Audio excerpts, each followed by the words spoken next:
بسم اللہ الرحمن الرحیم۔ آج ہم معاشرے کے اندر دیکھتے ہیں کہ ہم نے بہت ساری ایسی چیزیں ہیں جو ہمارے دین کا نہ تو کبھی حصہ تھی نہ ہیں اور نہ ہی مستقبل میں ہو سکتی ہیں، کیونکہ اللہ رب العزت کا دین مکمل ہو چکا۔ اللہ رب العزت نے حضور تک پہنچایا، حضور نے مکمل طریقے سے مکمل بحفاظت ہم تک مکمل دین پہنچا دی۔ لیکن ہم نے ایسے بہت ساری رسومات اپنے دین کے اندر خود سے ایڈ کر دی ہیں جن کا ہمارے اسلام کے ساتھ کوئی تعلق نہیں، اور انہی رسومات کے اندر ان کا ہم اتنی باقاعدگی سے اہتمام کرتے ہیں کہ جس کی کوئی حد نہیں۔ بڑے دنوں پہلے ہی اس کی تیاریاں شروع ہو جاتی ہیں، گھروں کے اندر ریل پیل شروع ہو جاتی ہے کہ فلاں دن ہے، ہم نے منانا ہے۔ ہمارا دین ان سب چیزوں سے پاک ہے، لیکن ان سب کے دوران ہم ایک چیز کو بھول چکے ہیں جو کہ دین کا ستون تھی۔ حضور اکرم صلی اللہ علیہ وسلم نے جس کو دین کا ستون ارشاد فرمایا، وہ چیز ہم نے چھوڑ دی اور ہم خود کو دیندار اور اسلام کا محافظ اور یہ سب کچھ کہنے لگ گئے، جبکہ ہم نے اسلام کی بنیادوں کو ہی گرا دیا۔ ہم نے اپنی اسلام کی بنیاد کا ہی خیال نہ رکھا۔ حضور نے اسلام کی بنیاد نماز کو کہا، پورے دین کی بنیاد نماز کو کہا۔ اب ہم دیکھتے ہیں کہ بڑے بڑے جلوس شروع ہو جاتے ہیں، حضور کے نام کے اوپر لوگ کٹنے مرنے کو باہر نکل آتے ہیں، لیکن اسی شخص کو جب ہم دیکھیں وہ ہمیں مسجد میں نظر نہیں آتا۔ نماز کا وقت ہوتا ہے، وہ اپنی دکان کے اوپر تجارت کر رہا ہوتا ہے، اور خاص کر کے فجر کی نماز میں ہمیں پہلے تو جوان ہمارا غائب ہوا، اب ہمارا بوڑھا طبقہ بھی آہستہ آہستہ فجر کی نماز سے غائب ہوتا جا رہا ہے۔ تو نماز ایک ایسی چیز ہے جسے حضور نے اپنی آنکھوں کی ٹھنڈک کہا، مومن کی معراج کہا، اسلام کا دین کا ستون کہا، جبکہ اس کو نہ پڑھنے کے والے کے اوپر بھی حضور نے اس کی بھی سخت وعیدیں سنائی ہیں۔ حضور اکرم صلی اللہ علیہ وسلم نے ارشاد فرمایا کہ ہمارے اور منافقوں کے درمیان جو عہد ہے وہ فقط نماز ہے، اور جس شخص نے نماز کو چھوڑ دیا وہ کافر ہو گیا۔ اب یہ کوئی چھوٹی بات نہیں ہے، علماء نے اس کے اندر بہت ساری بحث کی ہے کہ وہ کافر کس نہج کا کافر ہوا اور اس نے کون سا کفر ظاہر کیا اپنا، لیکن یہ بات کوئی چھوٹی بات نہیں ہے کہ وہ کافر ہو گیا۔ اسی طرح ایک دوسری حدیث میں آتا ہے من ترک الصلاۃ متعمدا فقد کفر۔ تو جب انسان نماز نہیں پڑھتا اس کا تو دین اسلام سے دور کا بھی کوئی تعلق نہیں ہے۔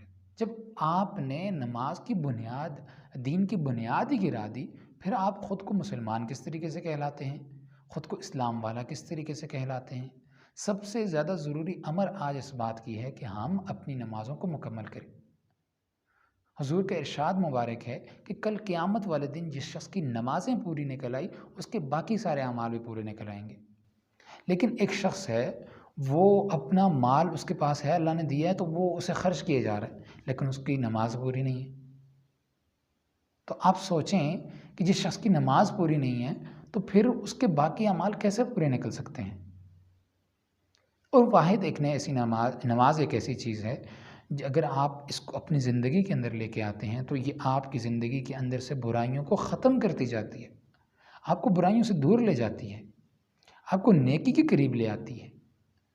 آپ کو اپنی زندگی کے اندر خود نظر آتا ہے کہ میری زندگی چینج ہو چکی ہے، پہلے سے مختلف ہو چکی ہے۔ یہ ایسا ہی ہے کہ انسان کا ذہن گناہوں کے بوجھ کے نیچے دبا ہوا ہوتا ہے۔ جب وہ نماز پڑھتا ہے تو نماز ان گناہوں کو جب دھو لیتی ہے تو انسان خود کو ہلکا محسوس کرتا ہے، خود کو سکون میں پاتا ہے۔ حضور اکرم صلی اللہ علیہ وسلم کی حدیث موجود ہے، حضرت ابو ذر غفاری رضی اللہ تعالیٰ عنہ سے مروی ہے، وہ فرماتے ہیں کہ حضور اکرم صلی اللہ علیہ وسلم نے ارشاد فرمایا کہ کسی شخص کے گھر کے باہر ایک نہر ہو جس میں وہ دن میں 5 مرتبہ وہ گہری بھی ہو اور صاف بھی ہو، یعنی پانی اس کا چلتا ہو، تو جو پانی گہرا ہو اور چل رہا ہو تو وہ ظاہر سی بات ہے صاف ہوتا ہے، یہ پانی کے صاف ہونے کی نشانیاں ہیں۔ تو حضور نے فرمایا کہ ایسی نہر جو گہری بھی ہو اور چل بھی رہی ہو، تو ایسے کسی گھر کے سامنے ایسی نہر ہو اور وہ گھر والا اس کے اندر دن میں 5 مرتبہ غسل کرتا ہے، تو بتاؤ صحابہ اس کے جسم کے اوپر کوئی میل باقی رہے گی؟ صحابہ نے فرمایا کہ اس کے جسم بالکل پاک صاف ہو جائے گا، اس کے جسم کے اوپر کوئی میل باقی نہیں رہے گی۔ تو حضور نے مثال کے طور پہ یہ بات سمجھائی. پھر حضور نے ارشاد فرمایا کہ جو شخص دن میں 5 مرتبہ نماز کو ادا کرتا ہے، خشوع و خضوع کے ساتھ اچھی طرح وضو کرتا ہے، اچھی طرح سے رکوع و سجدہ کرتا ہے، پورے اطمینان کے ساتھ نماز کو جب پڑھتا ہے تو اللہ رب العزت اس کے گناہوں کو ایسے ہی اس سے دور کر دیتے ہیں، صاف پاک کر دیتے ہیں انسان کو. تو لہٰذا اپنی نمازوں کی فکر کریں. نماز کے بغیر مسلمان خود کو مسلمان کس طریقے سے کہلاتا ہے، اس چیز کی سمجھ نہیں آتی کہ نماز تو بنیادی ایک فرض تھا جو انسان نے پورا نہ کر سکا. اللہ رب العزت سے دعا ہے کہ اللہ رب العزت ہمیں 5 وقت کا نمازی بنا دے. بے نمازی کی دوستوں کوئی زندگی نہیں ہوتی. وہ ہر وقت بے چینی کے اندر رہتا ہے، وہ مصیبتوں سے گھرا رہتا ہے، پریشانیوں کے اندر مبتلا ہوتا ہے. جبکہ نمازی اللہ رب العزت کے حفاظت میں ہوتا ہے اور اطمینان میں رہتا ہے. اللہ رب العزت ایسے لوگوں کی خود مدد فرماتے ہیں جو اللہ رب العزت کا حق ادا کرتے ہیں، اور جو اللہ رب العزت کا حق ادا نہیں کرتے. یہ اللہ رب العزت کا حق ہے کہ جب اللہ رب العزت کی طرف سے آپ کی طرف کوئی حکم متوجہ ہو جائے تو آپ اس حکم کو اس وقت میں پورا کریں. آپ کے اوپر لازم ہے یہ چیز. میں تو ایک مثال دیا کرتا ہوں کہ نماز کے اوپر اگر ہمیں اجر ملتا ہے تو یہ بھی اللہ تعالیٰ رب کا خاص رحم ہے کہ ہمیں نماز پڑھنے پہ اجر مل رہا ہے. جبکہ نماز تو ایک ایسی چیز ہے کہ جیسے مثال کے طور پر ایک انسان ہے، وہ پانی پیتا ہے. پانی انسان کی باڈی کی ضرورت ہے.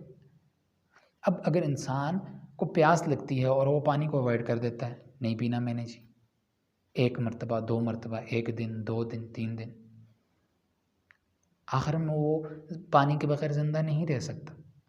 اس کا انتقال ہو جائے گا، وہ مر جائے گا. وہ کچھ دیر ہی رہ سکتا ہے، اور جب تک وہ پانی کے بغیر رہتا ہے تو اس کی زندگی کوئی ایسی نہیں ہوتی کہ وہ خوشباش رہ رہا ہے، وہ تکلیف میں ہوتا ہے. اسی طریقے سے جو شخص نماز نہیں پڑھتا، نماز تو مسلمان ہونے کی نشانی ہے.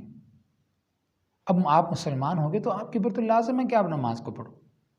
اب ایک شخص ہے نماز نہیں پڑھتا تو وہ کس طریقے کا مسلمان ہے؟